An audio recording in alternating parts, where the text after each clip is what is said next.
नमस्कार, इन खबर में आपका स्वागत है। मैं विद्याशंकर तिवारी हूँ। विक्रम को लेकर के नासा ने जो तस्वीरें ली थी उस पे जो अभी धुंध लगी हुई थी, उस धुंध को छांटने की कोशिश की है नासा ने। और उसने ये बताया है कि जो उसके पास तस्वीरें ली गई, संजोग से उसमें ये पिक्चर क्लियर नहीं हो पाया कि वास्तव में विक्रम की पोजीशन क्या है। दरअसल 7 सितंबर को जब उसकी लैंडिंग हुई थी चांद के सतह पे, तो सॉफ्ट लैंडिंग नहीं हो पाई थी बल्कि हार्ड लैंडिंग हुई थी, और इसकी वजह से विक्रम का इसरो से संपर्क बाद में टूट गया था और काफ़ी निराशा भी हुई थी। उसके बाद से इसरो ने काफ़ी प्रयास किया कि किसी तरह से लैंडर विक्रम से संपर्क हो, अलग अलग कमांड भेजे गए, मैसेज भेजे गए, लेकिन उस मैसेज को उसने रिसीव नहीं किया। इसके बाद ये अंदाज़ा लगाया गया कि चूँकि हार्ड लैंडिंग हुई है उसकी, इसलिए उसमें कुछ टूट फूट हुई और उसके जो एंटीना हैं या उसमें जो सिस्टम लगे हुए हैं शायद वो काम नहीं कर रहे हैं, या उस पर बहुत ज़्यादा उसके सेंसर्स पे डस्ट आ कर के जम गए, और जो उसके पहिए थे वो भी एक तरफ कह सकते हैं जो पैर थे वो झुके हुए हैं। कुछ गड़बड़ियाँ हुई जिसकी वजह से इसरो उससे संपर्क नहीं कर पाया। इसके बाद इसरो ने नासा से मदद मांगी, और नासा का जो LRO ऑर्बिटर है वो वहाँ पे चांद पे काफ़ी दिनों से चक्कर लगा रहा है, और थोड़ा नज़दीक है वो हमारे ऑर्बिटर के मुकाबले जो है वो वहाँ पे नज़दीक है। तो ये लगा कि जैसे कि वो शायद सही तस्वीर दे पाएंगे।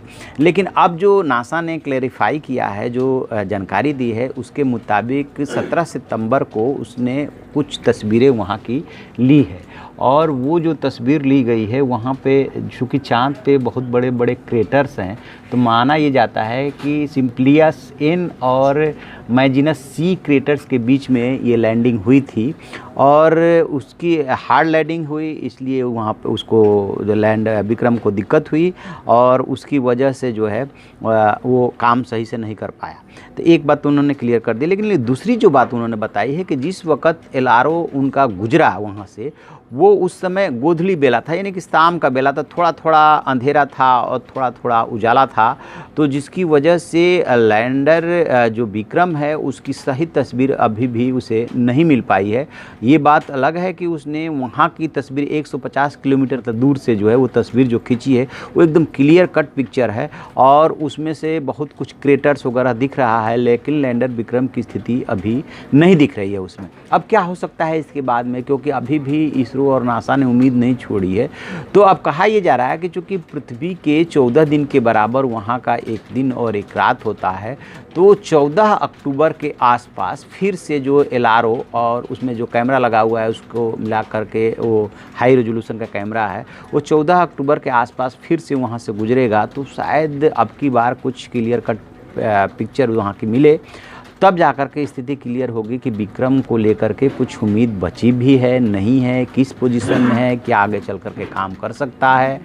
तो अभी हमें 2 हफ्ते और इंतज़ार करना पड़ेगा। देखते हैं यदि कुछ बात बनती है, नासा कोई और रिपोर्ट देता है तो ज़रूर हम आपको बताएंगे। आप देखते रहिए हमारा डिजिटल चैनल इन खबर। Thank you. इन खबर चैनल को सब्सक्राइब करें और बेल आइकन दबाना ना भूलें।